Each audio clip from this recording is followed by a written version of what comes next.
Welcome to TBC 15, Houston Open.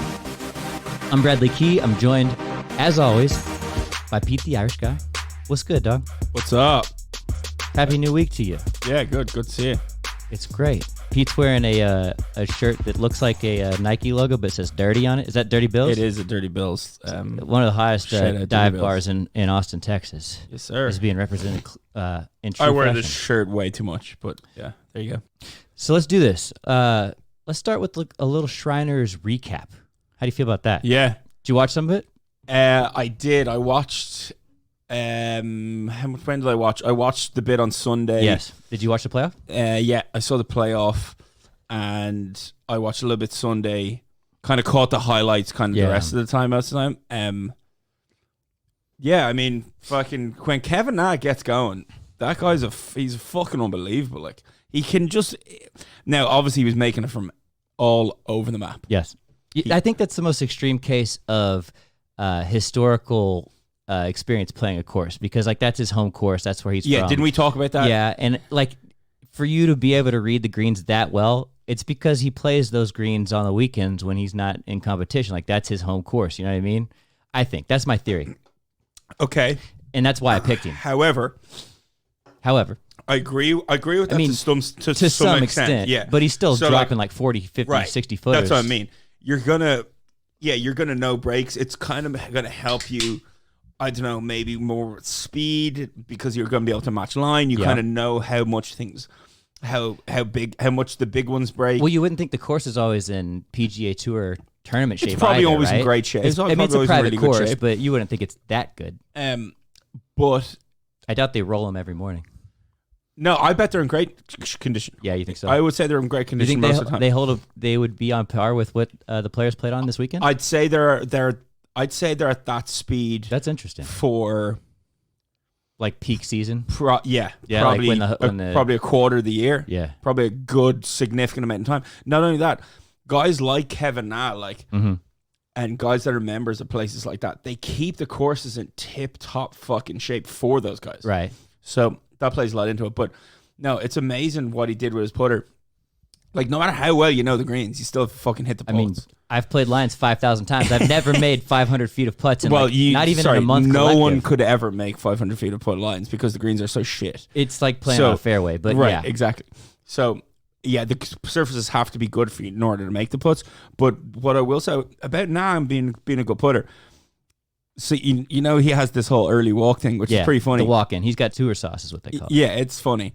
But if you remember, he switched grips with his putter many, many times. So I didn't know that. He went to claw multiple times. So here's the thing. When someone goes from standard regular grip and they switch to putting with a claw grip, one, there's normally a reason you do that.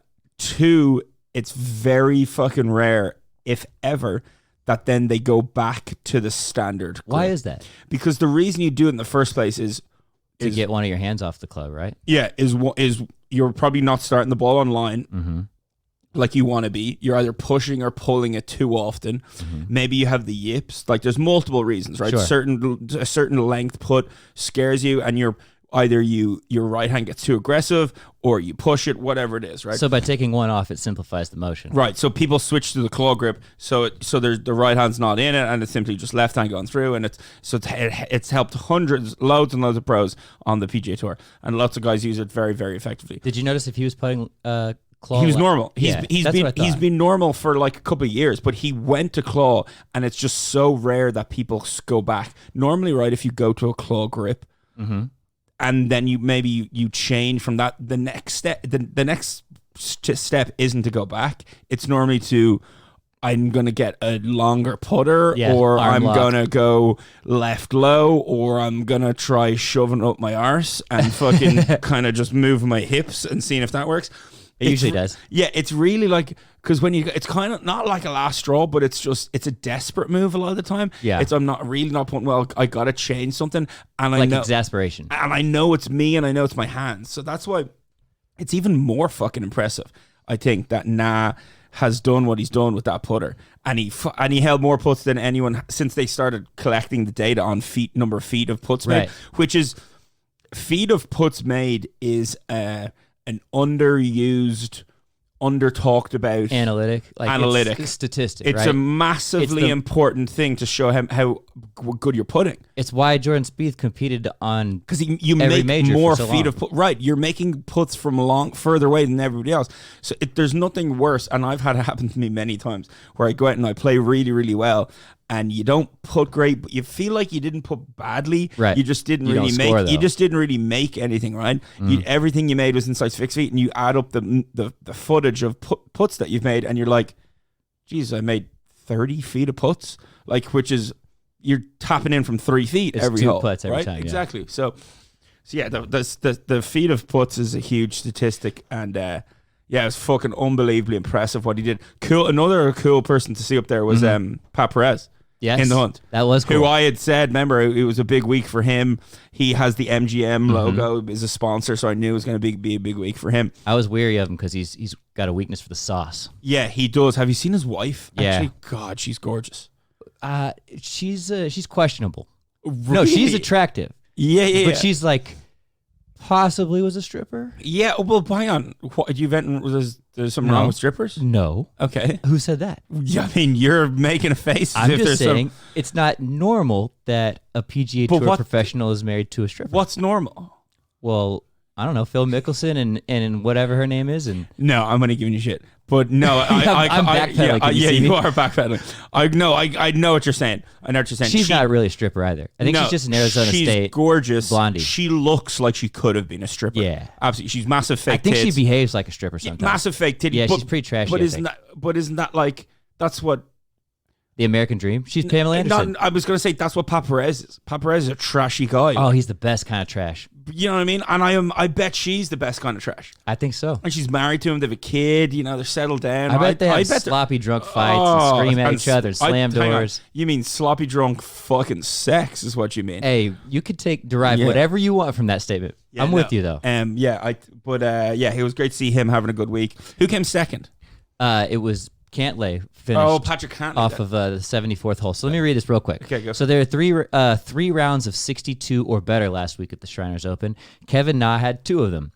Na, longtime Vegas resident and seemingly perennial Shriners contender, shot 68, 62, 61, 70 at TPC Summerlin. He outlasted Patrick Cantlay, as we just said, in a sudden death playoff on the 74th hole. So second hole of sudden death playoff. Here's where I talk a little bit about the feet of putts. I have the actual numbers here. So Na got this one done in an extremely unusual fashion. He had a negative strokes gained metric, tee to green, while gaining more than 14 shots on the field putting. So Na is the first player to win a tournament. Wait, hang on. He gained 14 fucking shots on the field putting? That's absolutely fucking outrageous. That's absolutely fucking outrageous. So this has never happened before in the modern era of golf. He is... Let me get back to my note here. Na is the first player to win a tournament with negative strokes gained tee to green numbers since the PGA Tour started tracking those stats 15 years ago. Additionally, Na set the PGA Tour record for most feet of putts made in an event, making 558 feet, 11 inches. So he's wet. Wow, yeah, that's absolutely outrageous. So that's all I got for the Shriners. Who did we? So to talk about our picks. You want to go through them? Yeah, let's do it. There was a theme with your picks. Cut. Wow. So you got. So yeah, you told me this. You know what? I actually really did. The only thing I did know for sure was that Koepka emceed. The number one odds, the odds-on favorite to win the tournament, Brooks Koepka, was your pick to miss the cut. It was your first pick. And he was the number one player to win the event. That's right. He had the best odds to win. So if you take the other side of that, right? I'd imagine then the highest odds. Well, no. Yeah, the highest odds you would have gotten on anyone to miss the cut in the field. The best odds would have been Koepka. Yes. Right? Correct. Because he's that's the most inverse. unlikely to miss the cut. And what happened? He missed the cut. And who said he would? You did. Thank you very fucking much. And then you picked Andrew And Landry why did I say he would miss the cut? Because he doesn't give a fuck. And because he's in fucking Vegas and his brother's with him. His brother played well. His brother did well. Yeah, but his brother's with him. He's in Vegas. He's going to be enjoying himself. He's more concerned about does his brother do well. Doesn't give a fuck if he does well. Yeah. So, yeah, absolutely. It was just an MC all week. He's just going out there to get some reps in. Yeah. They're getting ready for the President's Cup. Exactly. So then you proceeded to take Andrew Landry top 10 cut, and Aaron Weiss top 5 cut, and Emiliano Grillo for your best bet cut. So you just followed suit. Okay. All right. That's not bad. I'll take that, though. Hey, miscut. That pick was a miscut gold. So me, on the other hand, I took Bryson DeChambeau as my best bet, tied 4th. Adam Scott for my top 5. He finished tied 42nd. I took Kevin Na to finish top 10. He obviously won. My missed cut was way off. I took Tony Finau. He finished tied 9th. I picked Finau because he had been traveling for the last 2 weeks, and I figured he'd be jet lagged. I was wrong. So that's our recap of the Shriners Open. It was a good tournament. The last day I was playing golf on Sunday at Lions, and there's a guy in my group, and he's like, hey, let's go straight up. I'll take Cantlay. You get Na. You've got 2 strokes going into the Sunday. Bet you this, that, or the other. It was fun. We came back here. We drank, watched that playoff, screamed at that's the TV. That's awesome. It's a great way to end the weekend. Man. Yeah. So wait, one last thing that I was gonna say on the Shriners was, what did Na shoot final round? Did you have that there? Na? Yeah. He had 70. Okay. It was his worst round. Okay. All right. And he had like a triple bogey on like the 11th or something. Like he was all over the place there for a minute, and then he pulled it together. So I guess what I was getting at was, like, Na can go nuts in terms of making fucking birdies from everywhere. He can also go nuts. Yes. Making 17s on par 4s like he did in San Antonio and doing some crazy fucking shit. I feel like he's just someone that is very entertaining. He's great. Because he's entertaining to watch. He's kind of funny on social media. He's eccentric. Yeah, he's eccentric. He's out there. He walks his putts in before they hit the hole. Yeah, he does a bunch of shit that's just entertaining. The only thing about him, which everyone hated, which he's gotten so much better at, was just how slow he was. He was basic play guy. Yeah, but he's getting better. Yeah. All right. When you struggle with your putter grip, usually that results in slow play. All right, let's get into this week's event, the Houston Open. So historically, the Houston Open is held the week before the Masters, or it has been over the last couple of years. Yeah. That would have been the last week of March, first week of April. And they get the course in the most fucking pristine condition. They try and replicate the conditions at Augusta. So the thing was at Houston was... And they'd have a good field every year. Right. They would get the green. They would promise the players that the greens will run at 14 and a half, 15 on the snip meter. Just like these Augusta. greens are going to be as quick as you will ever see, and we'll get all the runoffs looking like Augusta, and so it'll be for your short game and for putting. That's what they did. So the last time that this tournament was held, it wasn't on last March year. 2018. Yes, correct. So it was off because of the scheduling change, they've moved the Houston Open to October. But as we all know, the PGA Tour season is very fucky, for lack of a better word. So the next time that it was 2019 and in October is now, which is technically the 2020 season. So we skipped 2019. Right. That's the best way I could describe it without getting out my Bryson DeChambeau protractor or whatever. Yeah. So long story short, it's been, 17 months since the last time this tournament was played. And if you all remember, this was when Poulter hit that putt and then stabbed himself in the chest real hard, like he was fronting real hard. Yeah. So let's go through this real quick. So like I said, moved to October after the 2018 season to accommodate PGA Tour scheduling changes. The shift has resulted in a weaker field. From moving forward, it's going to be in October. For a million years, it was a Shell Houston Open until 2017. Their sponsorship ended, so they're still kind of working that out. That's pretty much all I got here for this tournament's preview. Have you played this course before? No, I haven't played the golf course. I do have a few friends I have one buddy who's a member of it, and I've tried to get out a couple of times because it looks fucking amazing on TV. So it's the Golf Club of Houston. Yeah, Golf Club of Houston. The 18th hole looks absolutely stunning. If you know the 18th hole, 18th hole is a famous hole because the amount of water that's on the last hole is just water everywhere. Very intimidating, all down the left side of the tee shot, all down the left side of the second shot. Just a very intimidating hole, but no, never played it.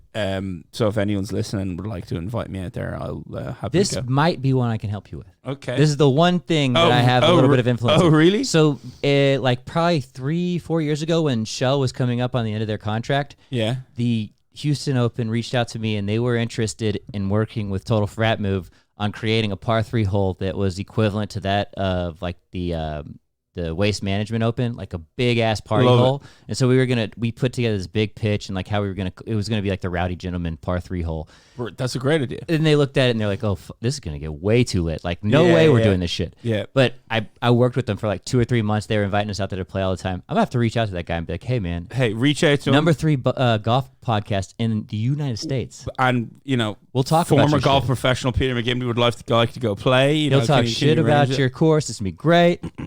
And no, but the one thing that I do have on the Shell Houston Open is I've tried to qualify for it many times.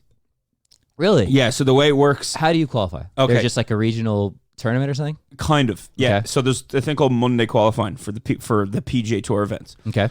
So the only events where there's no Monday qualifying for are the invitationals. Okay. And how many of them are there? There's only 3, 4. The Arnold Palmer Invitational. You're gonna have to help me out. The Memorial is an invitational, Jack's event. I'm looking it up. And as we Tiger's event, I think. I think there's only like 3 invitationals. But anyway, so the Masters, speak. Mhm. the PGA, the USPGA event. So that's 2 majors, the 4 World Golf Championships, and then the regular season invitationals, which there are, I think, only 3 or something, right? I'm getting nothing in my search results here. I'm trying to help you out, but I got nothing. Well, yeah, that's fine. So there's about like 8 events on the PGA Tour that you can't qualify for Okay. if you're just a regular pro. Every other event you can. Oh, I see. So for the Shell Houston Open, right, there is a Monday qualifying. Mm-hmm. Now, what Monday qualifying is there'll be, let's say, 100 professional golfers. Actually, there could be amateurs as well. 100 golfers, let's say. Okay. 100 pros. Mostly it's all professionals. There'll be 1 or 2 amateurs in it. It's 1 round of golf. It would have happened this Monday just gone by, so 2 days ago. Okay. So 1 round of golf, the low 4 scores qualify. Really? For the Shell Houston Open. And it's open to anybody? How do you qualify to even get to that? Okay, so to get into the Monday qualifier, you have to go to Thursday qualifying, right? So it's called the pre-qualifier for Monday qualifying. I got you. Okay, so to get into the into the Thursday qualifier, anybody can enter Thursday qualifying. Anybody. There's a couple of caveats to that, right? If you're an amateur, your USGA handicap must be below, I think it's like 3.0. What do you have to just put that on a website that you track that? Is that how you get to get official? To get an official handicap, you sign up to the USGA. And then you turn in a card? You pay a fee of $30 a month or whatever it is. So not being a member of any golf club, you would go to your local golf club that you play, Lions, right? You go into the pro shop at Lions and you say you would like to set up a GIN handicap. It's called GHIN. It's an H for those of you out there. Yeah, it's in association with the United States Golf Association. Okay. So you were going to them and they'd say, great.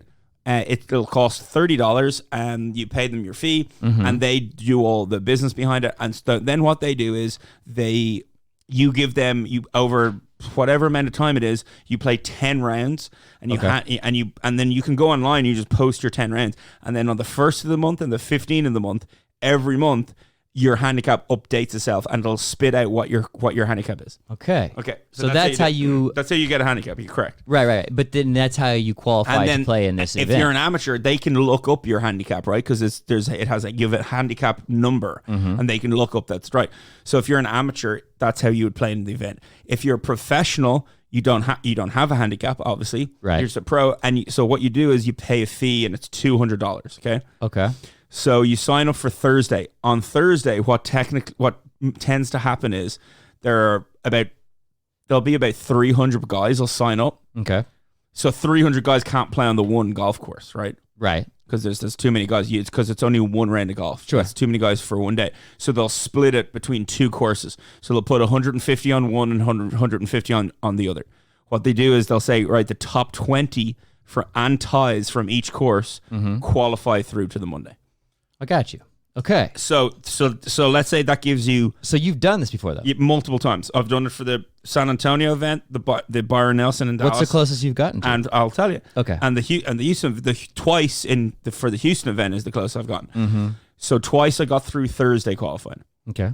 and then you get onto the Monday qualifying, and on the Monday qualifying, the cool part of the Monday is, let's say, so there's 50 guys that have qualified there from the Thursday qualifying. The other 50 guys are guys who didn't have to go through Thursday. Oh, okay. They're exempt from the first round. And the reason they are exempt is they used to have status on the PGA Tour. They're former. They've accomplished something. Exactly. They accomplished something.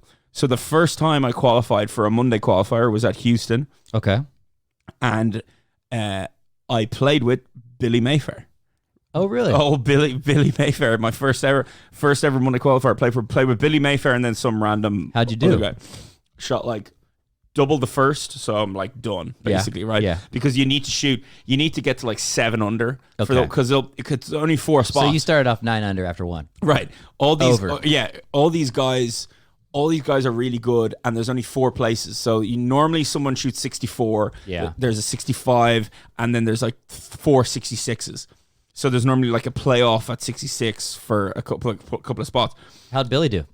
Pretty shitty, actually. I think he shot like 1 under. I end up shooting like a few over. The second time I went, I had a great group. I was paired with a guy called Alex Prue, who's on the PGA Tour right now. Okay. And another guy who was a former winner on the PGA Tour. His name is... Fuck, I can't remember his name. But he's a former winner. Okay. He's a journeyman pro. Like, it's someone like Bob Estes or someone, you know? Yeah. But he's won an event and he's like a good player. So the 3 of us are paired together. So I think it's awesome. These guys are former PGA Tour winners. Yes. And I'm playing with them. The guy, Alex Prue. So the reason it's funny, so this is for the Shell Houston Open. Alex, I played half decent this round. I shot like 1 under, but I wasn't getting close. Prue, he's a lefty. He is 6 under through 9.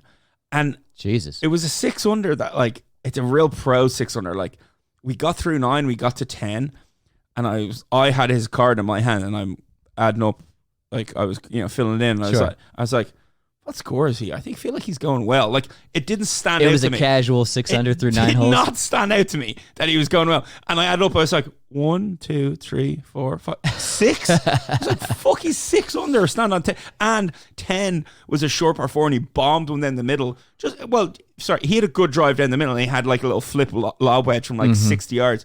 And he flipped the lob wedge kind of past the hole, spun it back to like 8 feet and rolled it in.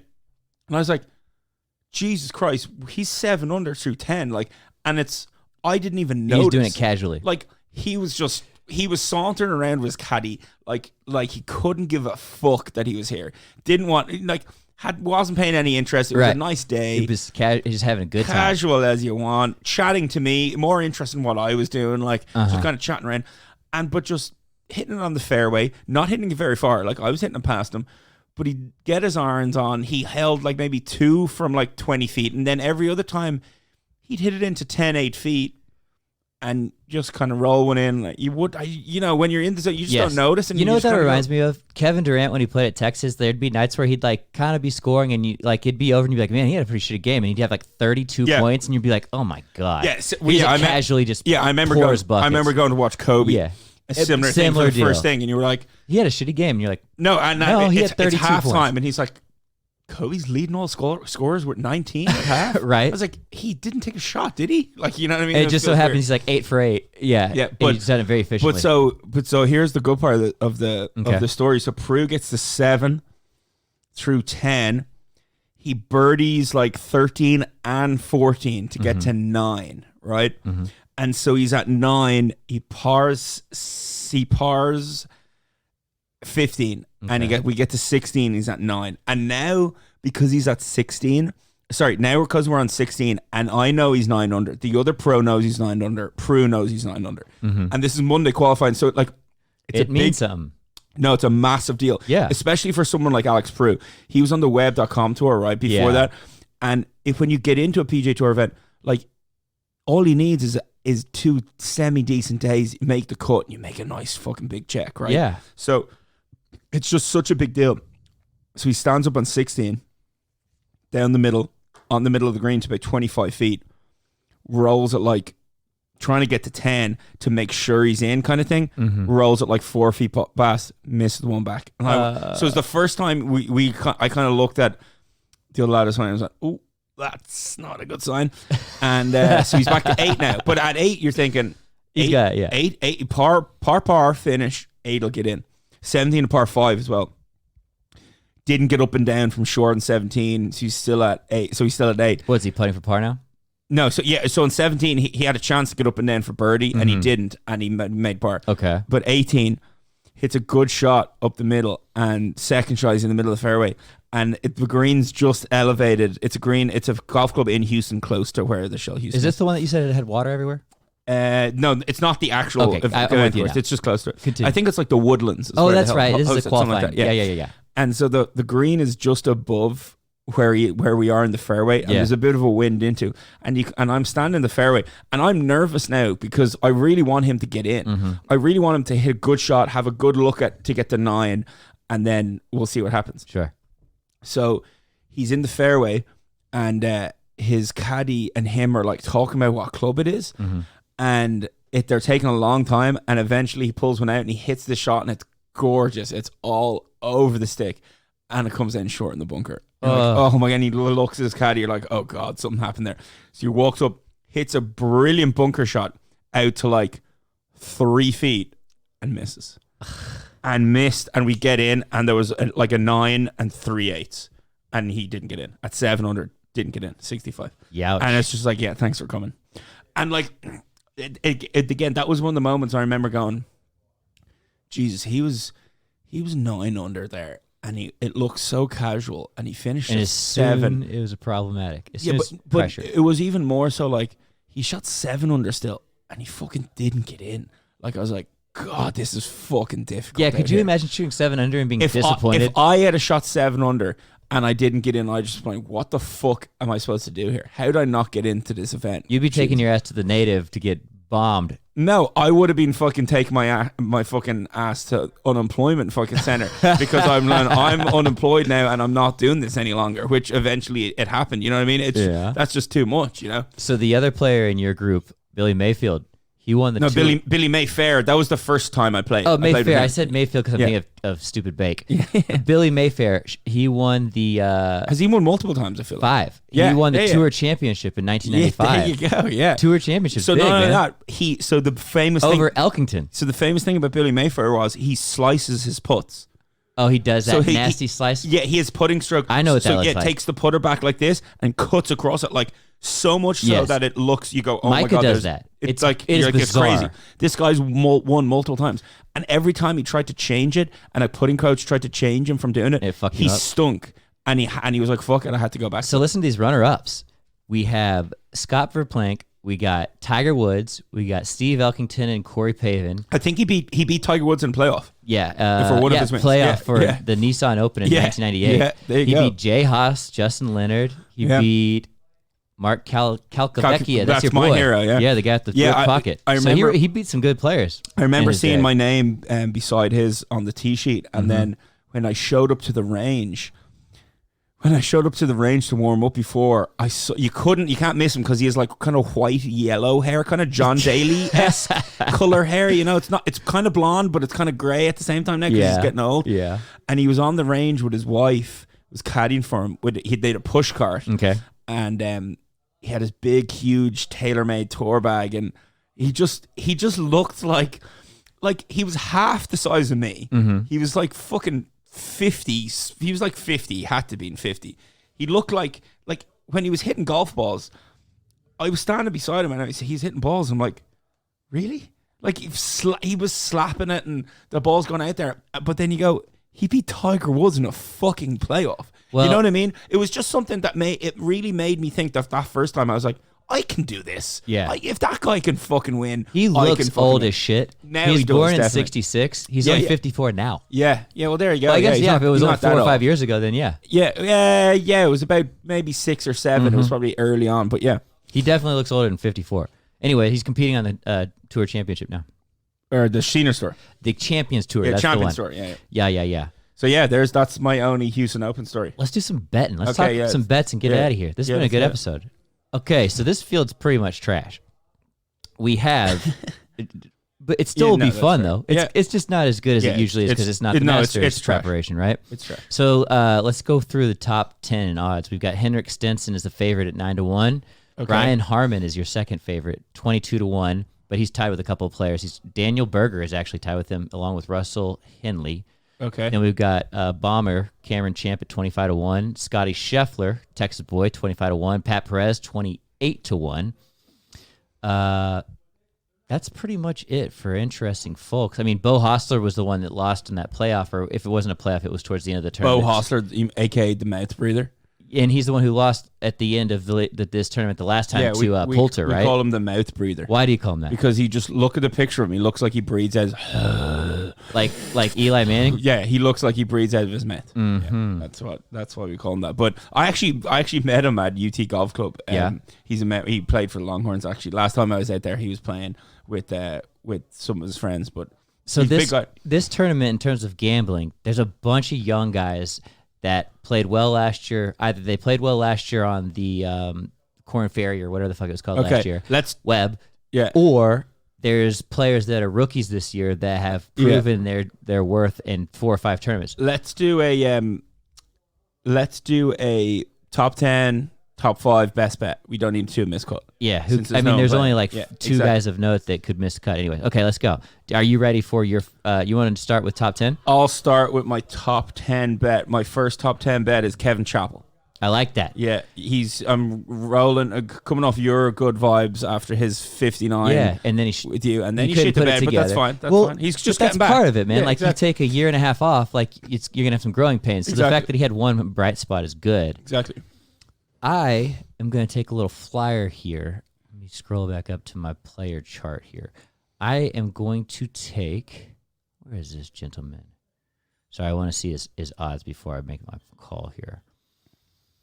So I'm going to take Robbie Shelton at 66-1. He's just above Chappell is at 70-1. Okay.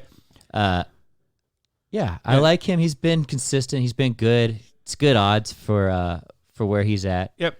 What do you got for 5? Top 5, I'm going to go with Andrew Landry. I rode him last week. You're going to give him redemption. And he didn't perform. I'm going to give him redemption these are the ones that he does good. And he's a Texas boy. He's a local boy. He's going to fucking really, really want to play well. I feel like he's going to play well. And when there's not a ton of pedigree, he's always in the top, isn't he? Exactly. Or at least it seems that way. I'm going to take Doc Redman, another rookie. Doc Redman. Have you heard of him? No, not really. Yeah, he was highly touted up and coming amateur, but hasn't done a whole lot. He's 80-1. I'm gonna take him top 5 though. I'm pushing for that man. So Doc Redman is my pick. And my best bet, I am going to go with. This is a tricky one. I'm gonna go with Johnny Vegas. Ooh. He's always good in Texas tournaments. He's a Texas Longhorn. Boy, Longhorn. I've actually played golf with both of his brothers, Julio Vegas and Billy Vegas. Billy is the youngest one. They all look the exact same. I can't believe it's their real fucking name. Oh yeah, they're all massive. They all look the exact same. They're all big, huge round and dudes. they crunchable. I played with Julio Vegas on the Adams Pro Tour. Really? We actually did this thing where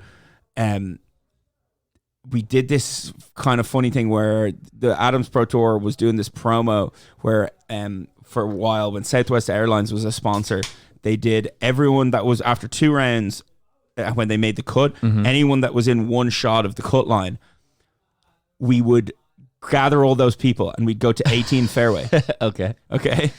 And there was a pre-designated area, right? They had like signs and flagpoles, and they'd a crowd right after the tournament's over. Okay. So there was like 9 guys we were all at -1 and the cut was -2. So we were Okay. all missing the cut, but within one shot.